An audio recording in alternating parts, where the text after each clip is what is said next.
Good morning Surat. આજે છે સોમવાર એટલે કે મહાદેવજીનો વાર। તો ચલો ઓમ નમઃ શિવાય નામ લઈને નીકળી જઈએ મહાદેવજીના દર્શને। ઘરની બહાર નીકળીને હું એક જનરલ સ્ટોર ઉપર ઉભો રહ્યો શિવલિંગના અભિષેક માટે દૂધ લેવા માટે। ત્યાંથી દૂધ લઈને હું પહોંચી ગયો શ્રી સોમનાથ મહાદેવ મંદિર, જે મારા ઘરની ખૂબ જ નજીક આવેલું છે। ભલે મિત્રો તમે આખું ભારત ફરી લ્યો, દેશ ફરી લો, વિદેશ ફરી લો, પણ તમને સાચું સુકૂન અને મનને શાંતિ માત્ર મંદિરમાં જઈને જ મળે છે।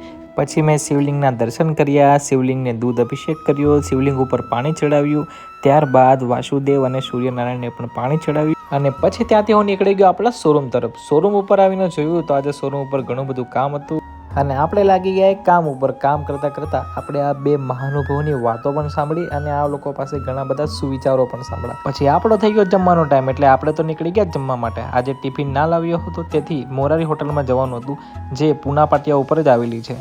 હોટલમાં જઈને આપણે જોયું મેન્યુમાં જોઈને ઓર્ડર આપ્યો અને લો આપણો ઓર્ડર તૈયાર। આપણો ઓર્ડર આવી ગયો અને આપણે ખાઈને પાછા ચડી ગયા કામ તરફ। ખૂબ વધારે આજે સ્ટોક આવ્યો હતો, જે સ્ટોક ચેક કરવાનો હતો અને સ્ટોક ચેક કરીને પછી હું નીકળી ગયો આપણે ઘર તરફ।